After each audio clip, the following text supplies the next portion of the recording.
Hi Trinity Rock and Pop Drummers, hope you're well. Quick talk through video for you here of Do I Want to Know, Arctic Monkeys, Trinity Rock and Pop initial grade. So the first ever grade is actually the first song in the first book. So this could be the first song that you ever learn to play, like note for note. So assuming it is, this is what we would do at my studio here in Cambridge if you came for a lesson here. We'd actually, rather than thinking about all of those notes straight away, we'd just play the three main grooves from the song. I'll get to all the notes in a minute. But we'd play the three main grooves just to get going. And I'd say the verse groove, the pre-chorus groove, and the chorus groove will get you through this song. Yeah, that doesn't include the drum fills, but it will sort of get you through it. So, first things first. Verse groove is a 4 on the floor kick drum, 4 crotchet beats in the bar. The snare drum hit is beat 2 and beat 4, what we call a backbeat in music, right? So the verse groove goes 1, 2, 3, 4. 1, 2, 3,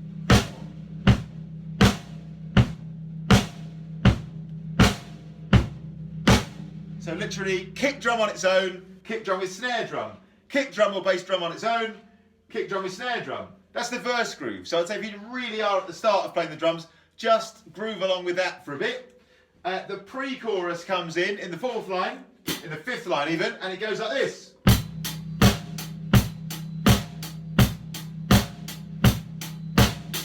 So you might notice the kick drum and the snare drum part are the same here. It's a 4 on the floor, as in the bass drum or kick goes 1, 2, 3, 4. Likewise, as before, the snare drum big hit, 2 and 4. Now in addition to that, to kind of give it a lift when it enters that pre-chorus, we play the hi-hat and all the 8th notes, all the quavers.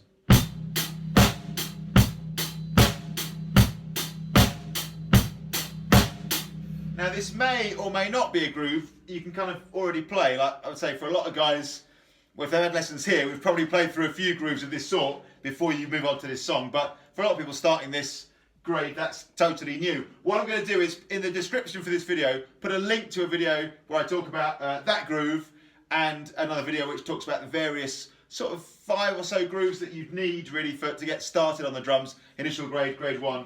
I'll link to that below. So I'm not going to go into the full details here, but 8th notes on the hi-hat, kick drum, all 4 quarter notes, snare drum 2 and 4. Pre-chorus groove one more time.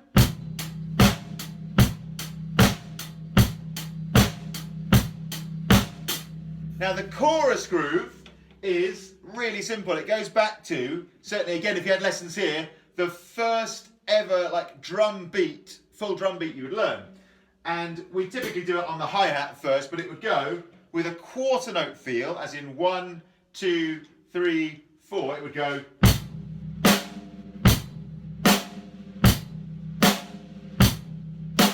First drum beat you'd ever learn, man. Hi-hat with kick on beat 1, hi-hat with snare on beat 2, hi-hat with kick on beat 3, hi-hat with snare on beat 4. Your right stick, in this case, for the chorus of Do I Want to Know, goes up to the crash cymbal, or your lead stick. If you're left-handed, it could be your left stick. Your lead stick goes up to the crash cymbal, rather than the hi-hat, that's all. So the chorus groove goes like this.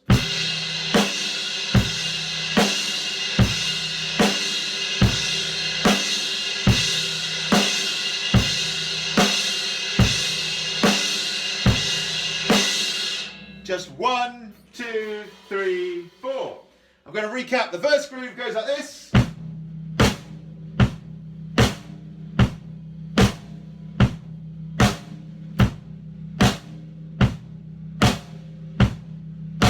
Pre-chorus groove.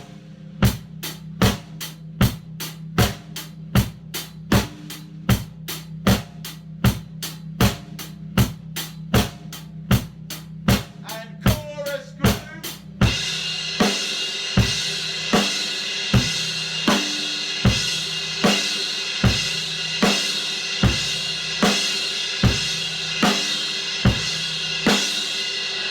So I would say, first things first, play through the song, just play that beat in each section, get clear in your head where the change from the verse to the pre-chorus to the chorus comes, and you can do that by, yeah, sure, by following the repeats on the page, but also just by listening to it. Stick the demo version on that comes with this, the download that comes with this book, or go to my YouTube video demo of this one, have a little follow of that. just make sure you can play the basic groove in each section before you get too distracted by the drum fills. Right, talking of the drum fills, here we go. Now the first variation that we play is on the 4th bar. If you didn't know this already, the little thing that looks a bit like a percent sign is a repeat mark. It means repeat the previous bar. So from the beginning of the song, we've got the first first bar written out, and then 2 bars of repeat. The 4th bar goes like this. Now this song has 2 types of note in it, 2 note values, quarter notes and 1/8 notes. The quarter notes are the ones with a straight note stem that go 1, 2, 3, 4, sometimes called crotchets. The 1/8 notes are the ones that are joined up by one line in little groups of 2 or 4, and they go 1 and 2 and 3 and 4 and. When we start at the beginning of the verse, we play this beat. Every one of those notes is a quarter note. Now on the 4th bar, where we go, those last 2, which are beamed together there with the single line at the top, they're 1/8 notes. That's why they go at twice the rate. But you can think of quarter notes and 1/8 notes as the words tea and coffee. Quarter notes, tea, tea, tea. 1/8 notes, coffee, coffee. We're going to play the first line of the music one more time.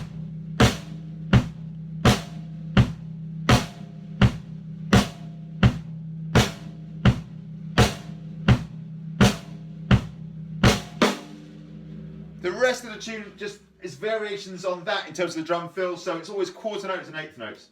The next drum fill, which is bar 8, the end of the second line, will go. So 1, 2, 3, and 4. Now the notes there at the end of the second line are written lower, they're written on what we call space 2. Musicians usually, I certainly do, order the lines and spaces from the bottom upwards. So that would be space 2 for the floor tom, this drum here. Line number 3 now, and bar 12, the one at the end of the third line, goes. So here's 1, 2, 3, and 4. Remember on the quarter notes you said the number, on the 1/8 notes you said the number plus and. So 1, 2, 3, and 4. This goes snare drum. Then on line number 4, the mid tom or the second tom, back to the snare drum. Bar 12. And lastly, for the verse, bar 16, this will go. This is leading into the pre-chorus. Now watch out, the kick drum stops here. Kick drum stops for this bar. You've got the rhythm, 1 and 2, 3 and 4 and 1/8 notes, quarter note, 1/8 notes, 1/8 notes, coffee, tea, coffee, coffee, coffee. 1 and on the high tom, beat 2, on the mid tom, and then 3 and 4 and 1/8 notes, 1/8 notes, coffee, coffee. I'm going to play that again, bar 16. Okay, now that's quite a lot of stuff, honestly, when you're starting out. It's all very well me sitting here going, well, it's quite simple really, but you know, I get that it isn't. I've been playing the drums a long time. So when you start off, this is a lot of stuff. What we do here is we take a bar and we'll just loop it a little bit. Say that you're practicing that bar there. 2, 3, 4. 1, 2, 3, 4. We get a real feel for that. We then play, say, the bar before it, and then that bar going. So practicing going into the fill.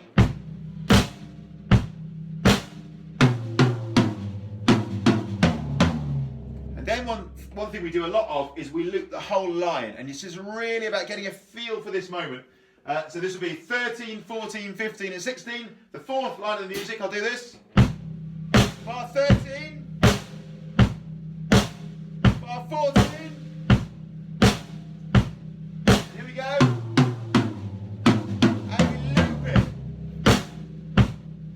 Bar 14, bar 15, here we go. Sit on it, play it around and round and round, just get to know it, man, that's the thing. It's super tempting to just put on the music and start playing straight away, but just get to know it, man. One of the things I did a little while ago was I picked up guitar for the first time, and it was the one instrument I'd never really got anywhere, one sort of rock band instrument I'd never really got anywhere near.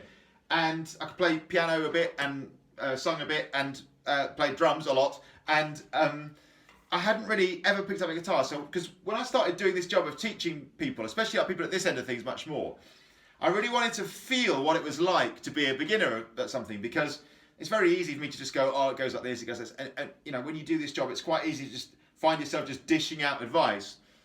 And being on the end of that advice feels completely different. And my job as a teacher is to understand that and empathise with that and get what it feels like to not be sitting in the teacher seat, but to be sitting in the learner seat, because it's totally different. The world looks totally different from where you're sitting when you're learning something. So I picked up a guitar because I wanted to get a feel of what it was like just to be at the beginning with something, and just for empathy, man. Empathy is usually the answer to everything. So when I got my first chord going, I think it was an A. I played the A and I was like, yeah, that's cool. And then I think I learned E.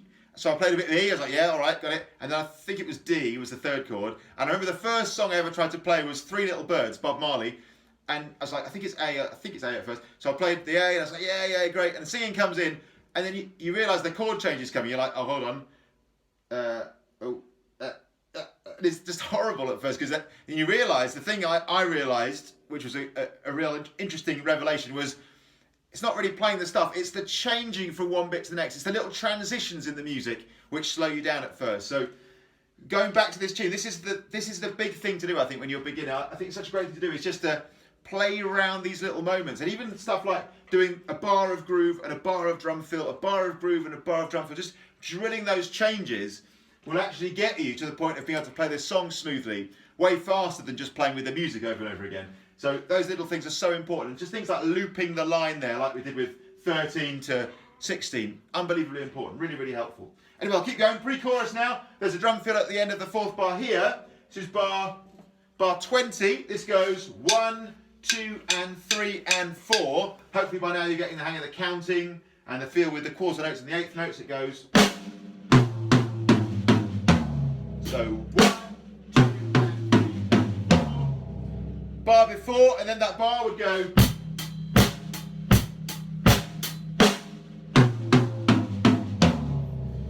Cool, man. And then same thing, you go back to the start of the pre-chorus, 17, 18, 19, 20, and loop that around as much as you like. Get a real feel for it. Now the next bit is quite fun. This is the fill just before the chorus. Bar 24, it's got a 2-beat rest. That little black rectangle is a 2 quarter note rest, or a minium rest. So it goes 1, 2, you're playing 3 and 4 and. 8th notes on beat 3, 8th notes on beat 4, 2 on the mid-tom, 2 on the floor tom. I'm going to play that whole 4 bars, 21, 22, 23, 24. Here we go. 22, 23, 2-beat rest. And again, 22, 23, 1, 2, last time.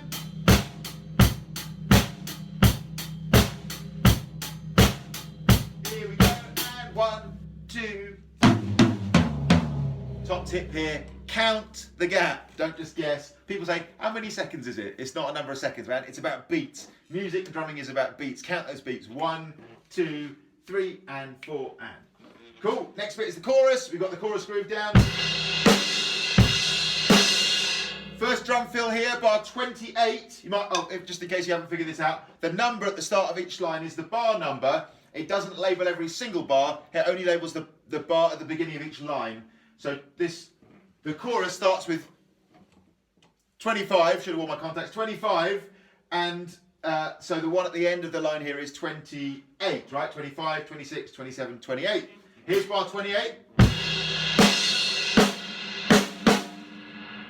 This is quite a fun one because you've got the first half of the bar as if it's just going to be another repeat of the groove.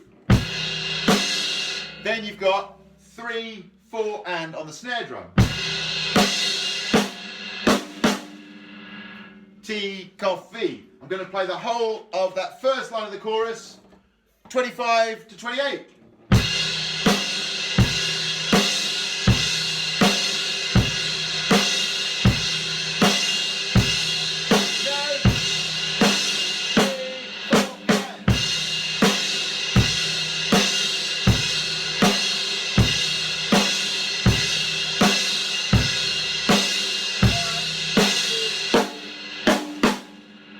That's a nice exercise of just keeping your place, keeping count. And then last line of all, 29, same groove, 30, 31, 32 is the big fill to finish. Eighth notes or quavers all around the kit. 2 on the snare, 2 on the high tom, 2 on the mid tom, 2 on the floor tom, 1 and 2 and 3 and 4 and...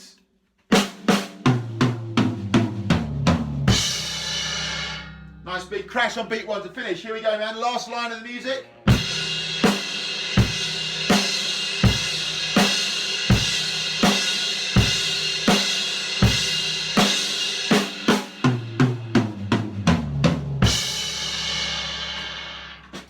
I hope this is all making a bit of sense. This is Do I Want to Know, Arctic Monkeys, but the initial grade. Just enjoy yourself, man. Like, I think it's easy to flip out a bit here for a lot of guys when they first start playing. They look at it, it looks like lots of stuff on the page. Play the 3 basic grooves first. That's my best bit of advice. Get your head around those first and be able to just feel. People get very, like, I don't, because it's written out, people get very kind of focused on the music. That's cool. I'm not knocking really music, of course. But I think the very first step here has to be a bit of musicality, a bit of musical here. Like, just getting the basic grooves going and hearing where the verse goes to the pre-chorus, goes to the chorus. For me, that's really important because that's the business we're in, right? We're drummers, we're drum kit drummers, and that's what drummers in bands do. It's lovely that the music's written out. That's awesome because that gives us all the detail that we need, all the information that we need to learn the thing is stored on the page, and that's so cool. That's one of the great things about reading music, I think. But yeah, man, just don't lose your stuff about it too much. Get those 3 basic grooves down and then go back once you get your head around what a quarter note and an eighth note is and where the stuff is written on the kit in particular. You can then put that together. When you're playing the music, a couple of things can come into play in terms of how you're thinking. People often ask me about this. You can be following it on the page, of course. I think of this as a bit like karaoke singing, if you've ever done that. Like, imagine that little bouncy ball bouncing along your music, keeping your place. That's a great way to do it. You can do it in a big way by ear as well, of course, because there's no law against that. You can listen to the demo version here, get your head around this by ear on the drum fills a lot. I personally feel like at the initial grade when you're getting started, whatever way suits you to learn it, that's totally fine. What I would say is if you are learning it by ear mostly, once you're done, I would say go back and sit with a chart, maybe work out why what you're seeing matches what you can hear and you can play already. Likewise, if you kind of learn it by reading, I would also sometimes just listen to the tune without the music and really see if you can kind of feel the thing as well. Because I've said this lots of times on this channel and certainly in these lessons, a musical ear and a musical brain are not things you need to choose between. People say, theory, do I have to do theory in these lessons? Well, theory is just understanding music, man, and that can't be a bad thing. But it's not a substitute for, it's a key point, not a substitute for feel, man, for hearing stuff, and those things work together. That's what great musicians do as far as I'm concerned. You don't have to choose between learning by ear, especially in this series of grades, rock and pop, between learning by ear and reading the thing. So have a ton of fun with it. Take your time, don't flip out of the drum fills, loop lines loads and loads to get a feel for it, and watch the video demo, listen to the audio demo, have a ton of fun. See you soon, thanks a lot.